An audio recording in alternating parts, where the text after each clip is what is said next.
उनके सुरक्षा में कटौती की गई है। तो नीतीशो जी तो पूर्व मुख्यमंत्री हैं, तो फिर उनकी सुरक्षा क्यों बढ़ाई गई? सरकार दोहरा नीति अपनाई हुई है, संविधान को छोड़ मनमानी कर रही है। नमस्कार, लाइव सिटी देख रहे हैं आप। आपने देखा होगा कि किस तरह से लालू परिवार के सदस्यों की जो सुरक्षा है उसे घटाई गई। बिहार सरकार की ओर से नोटिफिकेशन जारी किया गया था जिसमें लालू परिवार से जुड़े लोगों की जो सुरक्षा है उसमें कटौती की गई थी। इसके साथ ही जो जेजेडी, जो आपको बता दें कि जो जनशक्ति जनता दल है, हम बात कर रहे हैं तेज प्रताप यादव की पार्टी, तो तेज प्रताप यादव की भी सुरक्षा में कटौती की गई और उन्हें जो है सिर्फ एक गार्ड जो है उन्हें मुहैया कराया गया। तो इस पर अब कांग्रेस ने तीखा प्रहार किया है और उनसे तौर पे कहा है कि जब पूर्व मुख्यमंत्री के होने के नाते जो है लालू प्रसाद यादव हो या राबड़ी देवी हो, उन्हें सुरक्षा मिल रही थी और ऐसे में उनमें कटौती की गई है, तो नीतीश कुमार जो वो भी तो पूर्व मुख्यमंत्री हो गए हैं, उन्हें किस आधार पर जो है उनकी सुरक्षा में बढ़ोतरी की गई है? एक और जहां सुरक्षा बढ़ रहा है, एक और जहां नीतीश कुमार को इतना हाईटेक सुरक्षा मिल रहा है, वहीं दूसरी ओर लालू परिवार की सुरक्षा में कटौती की गई। देखिए क्या कुछ कहा जा रहा है कांग्रेस की ओर से। जिस तरह से सरकार की ओर से कार्रवाई की गई है और लालू परिवार का जो है सुरक्षा में कटौती की गई है, कैसे देख रही है कांग्रेस? लालू परिवार है, लालू जी और राबड़ी जी बिहार के पूर्व मुख्यमंत्री हैं, उनके सुरक्षा में कटौती की गई है। ठीक है, सरकार का नाम वही कह रहा होगा। तो नीतीशो जी तो पूर्व मुख्यमंत्री हैं, नीतीश जी तो बिहार में किसी सदन के सदस्य नहीं है, तो फिर उनकी सुरक्षा क्यों बढ़ाई गई और फिर उनको बिहार में घर क्यों दिया गया?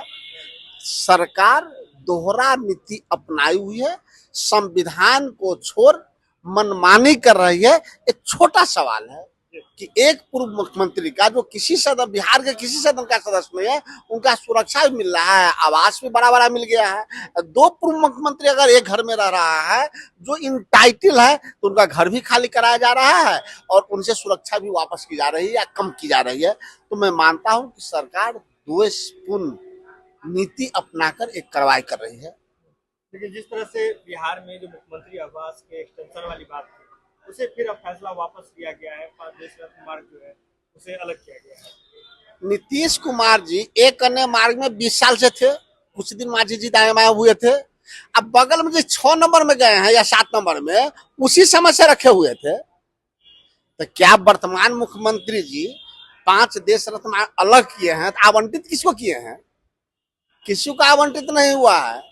अगर किसी को आवंटित हो, उप मुख्यमंत्री के नाम पे था, अगर कोई उप मुख्यमंत्री रहेगा तो समझेंगे कि नियमानुकूल हुआ है, अन्यथा समझेंगे कि लोक लज्जा के कारण जब जनता, विपक्ष और मीडिया आवाज उठाई तब उसको अलग किया गया। एमएलसी चुनाव को लेकर कांग्रेस की क्या? देखिए, वो अंतिम चरण में चल रहा है। इंडिया गठबंधन यानी कि विपक्ष के पास 41 मत है। एक एमएलसी बनने के लिए 25 मत की आवश्यकता है, 25 अकेले आरजेडी के पास है। अगर इंडिया गठबंधन दूसरा उम्मीदवार भी मैदान में उतारता है तो उसकी भी विजय सुनिश्चित होगी। किस दल का होगा ये इंडिया गठबंधन के शीर्ष नेतृत्व तय करेगा, परंतु आरजेडी अगर जा रही है तो इंडिया गठबंधन की ओर से कांग्रेस पार्टी का भी एक सीट खाली हो रहा है, समीर सिंह वाला। अगर कांग्रेस पार्टी का दूसरा उम्मीदवार होता है तो अच्छी बात होगी। मतलब कांग्रेस दूसरे उम्मीदवार पर चर्चा कर रही है, कांग्रेस की सरकार में है। देखिए, अगर दूसरा उम्मीदवार होता है तो कांग्रेस पार्टी का अधिकार पहला बनता है, क्योंकि कांग्रेस पार्टी का एक सीट समीर सिंह जी वाला खाली हो रहा है, परंतु अंतिम निर्णय इंडिया गठबंधन के शीर्ष नेतृत्व को लेना है। चर्चाएं है इस बारे में? एकदम, राजनीति में हर प्रकार की चर्चाएं होती हैं, संभावनाओं पे चर्चा। दूसरे सीट पर चर्चा क्यों नहीं चर्चा होगी? दूसरे सीट पर होनी ही चाहिए। राजनीति में चर्चाएं चलती ही रहती हैं। हमारे पास 16 अतिरिक्त मत है, तो हम क्यों नहीं चर्चा करें? आपके विधायक हैं, इंटेक्ट है? सारे विधायक इंटेक्ट है। कोई भी विधायक कोई भाजपा को वोट नहीं किया था और अनुपस्थित हो गया था, इसका ये मतलब नहीं कि भाजपा को वोट कर दिया था। सारे इंडिया गठबंधन के जो विधायक हैं एक साथ हैं। तो वीडियो देख लिया आपने, सीधे तौर पर समझिए कि कांग्रेस ने स्पष्ट रूप से कहा है कि सुरक्षा के साथ जो है यह कटौती करके सरकार कहीं ना कहीं आपसी जो रंजिश है उसे दिखा रही है, मन की जो भड़ास है वह निकाल रही है।